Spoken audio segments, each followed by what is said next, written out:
Hello friends, welcome back to my channel. To বন্ধুসকল time হৈছে 9:16 আৰু 1.5 মিনিট সময় হৈ গ'ল মাৰ্কেট ওপেনিং হোৱা আৰু সাক previous day market gap up opening হৈ বুলিশ মোমেন্টাম দিছিলে নিফটিটো দিছিলে লগতে ব্যাংক নিফটিটো দিছিলে গ্যাপ আপ ওপেনিং হৈ বুলিশ মোমেন্টাম অকমান নিগেটিভ আহি বুলিশ মোমেন্টাম দিছিলে গতিকে আজিও গ্যাপ আপ ওপেনিং গতিকে আমি চাৰ্ট টিপিত যদি কনসেপ্ট ইউজ কৰো আজি আমি পুটৰ ফালে অপৰচুনিটি বিচাৰিব পাৰো মাৰ্কেট এতিয়া তললৈকে অহাৰ হাই চান্সেছ আছে গতিকে আমি ইয়াতে কৰবাত পুটৰ কাৰণে এতিয়া এন্ট্ৰি আমি বিচাৰি আছো অকমান যদি ৰিট্ৰেসমেন্ট আমি পাই যাও আমি ইয়াতে পুট বাই কৰিম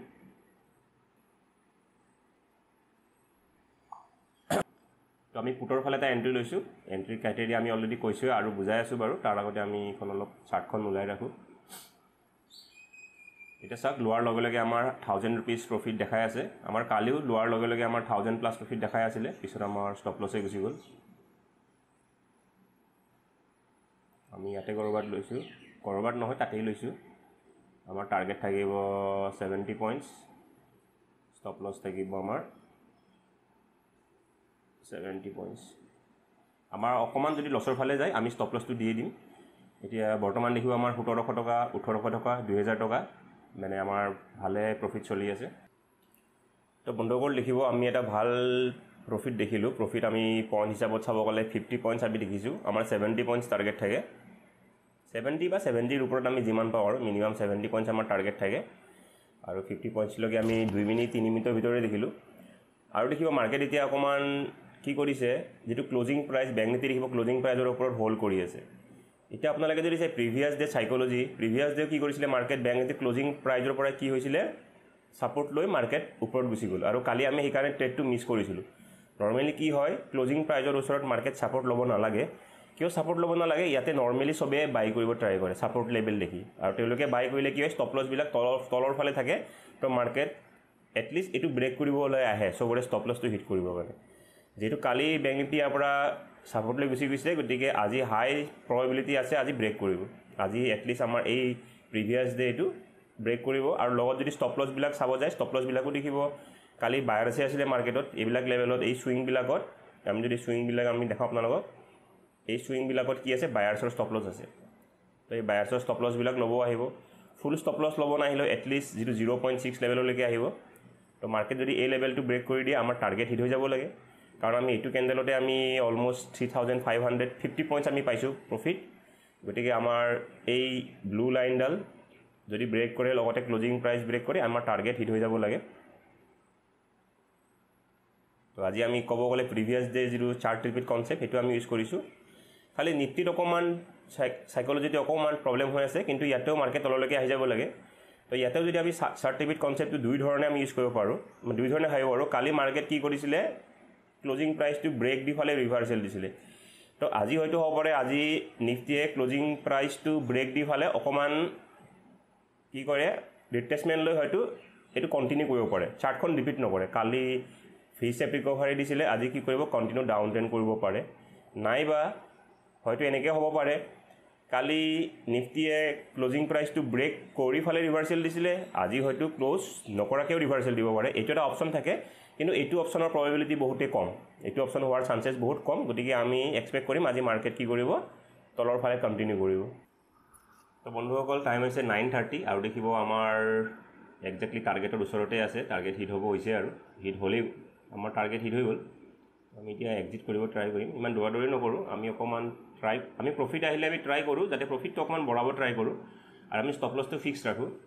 তো হয়তো আমি 70 পইণ্টছৰ ঠাইত হয়তো আজি 80 90 পইণ্টছো পাব পাৰো তো মাৰ্কেট মোমেন্টামৰ ওপৰত ডিপেন্ড কৰিব আৰু মাৰ্কেট লাগিছে অলপ মোমেন্টাম দিব কাৰণ নিফটিও দেখিব ক্লোজিং প্ৰাইসৰ ওপৰতে হোল্ড কৰি আছে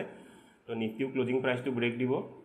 আৰু ব্যাংক নিফটিও ক্লোজিং প্ৰাইসৰ ওচৰতে আছে কিন্তু ব্যাংক নিফটিৰ এটা প্ৰবলেম হৈ গল ব্যাংক নিফটিয়ে কি কৰিছে এই যেটো সাইকোলজিক্যাল নাম্বাৰ বুলি কওঁ আমি ৰাউন্ড নাম্বাৰ এটো ষ্টপ লছ হান্টিংত বহুত ইম্পৰ্টেন্ট লেভেল হয় এই লেভেলটো ব্ৰেক কৰিছে এই লেভেল বিলাক ব্ৰেক কৰিলে ইয়াতে কি হয় সেলাৰ্স বিলাক আহি যায় কিন্তু এক্সপেক্ট কৰিম ব্যাংক নিফটি এটলিষ্ট ক্লোজিং প্ৰাইসটো লৈকে আহিব তেতিয়া আমি উলাই যাব পাৰিম তো দেখো এক্স্যাক্টলি আমাৰ 70 পইণ্টস টাৰ্গেট হিট কৰি মাৰ্কেট এতিয়া প্ৰফিট আমাৰ কমাই থলে এতিয়া কাৰেন্টলি দেখিব আমাৰ 40 পইণ্টস চলি আছে সেকেন্ড টাইম আমাৰ টাৰ্গেট হিট হ'ব উলাইছে আমি এবাৰ চাৰ্টখন চাই লওঁ তো চাৰ্টখন দেখিব ক্লোজিং প্ৰাইসৰ ওচৰতে হোল্ড কৰি আছে নিফটিও হোল্ড কৰি আছে ওকে ব্ৰেকডাউনটো দিব যিকোনো এটা ইনডেক্স ব্ৰেকডাউন দিলে হৈ গল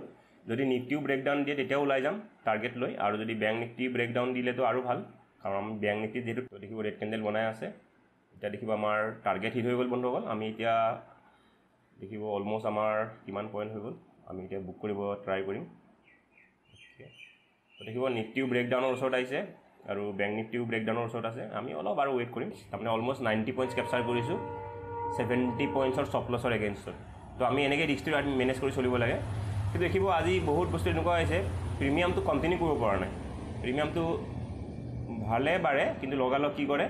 অকণমান এটা গ্ৰীণ কেণ্ডেলত বা ৰিট্ৰেচমেণ্টত কি কৰে ডাঙৰ ডাঙৰ উইক বনাই প্ৰিমিয়ামটো কমি যায় টাইম হৈছে 11:07 আৰু আমি আমাৰ টাৰ্গেট বুক কৰি ল'লোঁ আমি দেখিব 11:05 বুক কৰিলোঁ 2 মিনিট সময় হৈ গ'ল আৰু আমি যদি কেপচাৰ কৰিছোঁ দেখিব 84 পইণ্ট আমি কেপচাৰ কৰিছোঁ 85 পইণ্টছ কেপচাৰ কৰিছোঁ প্ৰফিট হিচাপত আমি কেপচাৰ কৰিছোঁ 5900 আৰু দেখিব মাৰ্কেট আজি আমাক বহুতেই টৰ্চাৰ বুলি নকওঁ কিন্তু মানে আজি বৰ ৰোলাৰ কোষ্টাৰ ৰাইড আছিলে তো দেখিব আমাৰ যদি 70 পইণ্ট আছিলে আজি কিমানবাৰ 70 পইণ্ট আমাক টাৰ্গেট দিছে তো আপোনালোকে চাওক লাইফ মাৰ্কেটত এই সাইকোলজিবিলাকে মেটাৰ কৰে এনালাইচিছটো আমি চবেই প্ৰায় কৰোঁৱে কম বেছি পৰিমাণে তো চাওক বাৰে বাৰে আমাৰ কি হৈছে আজি ইমান এনেকুৱা হৈছে বাৰে বাৰে টাৰ্গেট দেখায় প্ৰথম দেখিব আমাৰ উইদিন আজি 1 2 3 4 5 6 7 8 9 10 11 12 মিনিটত আমাৰ আজি টাৰ্গেট দিছে 70 পইণ্ট টাৰ্গেট দিছে চাওক বুক কৰিবৰ কাৰণে চান্সে নাপায় লগালগ ৰিভাৰ্চেল দি ইমান ডাঙৰ ডাঙৰ ৰেড কেণ্ডেল এনেকৈ উইক বনাইছে ছেকেণ্ডত ৰিভাৰ্চেল দেন আকৌ 88 পইণ্ট দেখালে ইয়াতেও দেখিব পটককৈ ৰিভাৰ্চেল দেন আকৌ দেখিব 70 পইণ্ট দেখালে আকৌ দেখিব ৰিভাৰ্চেল দি মোৰ লছৰলৈকে আহি গ'ল আকৌ দেখিব মই এইটো ষ্টপ লছটো তেতিয়া দেখিব আপোনালোকে ষ্টপ লছ দি ফালে মই দূৰত বহি আছিলোঁ আৰু গান শুনি আছিলোঁ মই বুক কৰিব আহিলোঁ বুক কৰিব অহাৰ লগে লগে দেখিব আকৌ ইয়াতে উইক বনালে বুক কৰিব চান্সে নাপালোঁ লগালগ ৰেড কেণ্ডেল বনাই আহিলে ফাইনেলি মই ইয়াতে বুক কৰি দিলোঁ এতিয়া চাওক আমি বুক কৰাৰ পিছত মাৰ্কেট কণ্টিনিউ ওপৰত গৈ আছে তো তেনেকৈ হয় আমি বুক নকৰালৈকে মাৰ্কেটে আমাক টেষ্ট কৰি থাকে এতিয়া চাওক যিটো এনেকুৱা মমেণ্টামটো মই এক্সপেক্ট কৰি আছিলোঁ এই লেভেলটোতে হওক নাইবা এই লেভেলটোতে হওক এই মমেণ্টামটো মই এক্সপেক্ট কৰি আছিলোঁ যি কি নহওক আমি এটা ডিচেণ্ট প্ৰফিটে বুক কৰিলোঁ কালি লছ কৰিছিলোঁ 4900 বা প্ৰফিটত নাযাব আমি কালি বুক কৰিছিলোঁ লছ 70 পইণ্টছ আৰু আজি আমি প্ৰফিট বুক কৰিছোঁ 86 পইণ্ট তো এই 16 পইণ্টৰ যে এটা প্ৰফিট বুক কৰিলোঁ যেতিয়া আমাৰ কোৱান্টিটিটো বহুত বাঢ়ি যাব ধৰক 1000 কোৱান্টিটি ল'লোঁ তেতিয়া আমাৰ সেই 16 17 20 পইণ্টটোৱে আমাৰ মানে আমাক প্ৰফিট কৰি দিব ভাল প্ৰফিট তো আপোনালোক ঠিক আছে ভিডিঅ'টো কেনে পালে জনাব ধন্যবাদ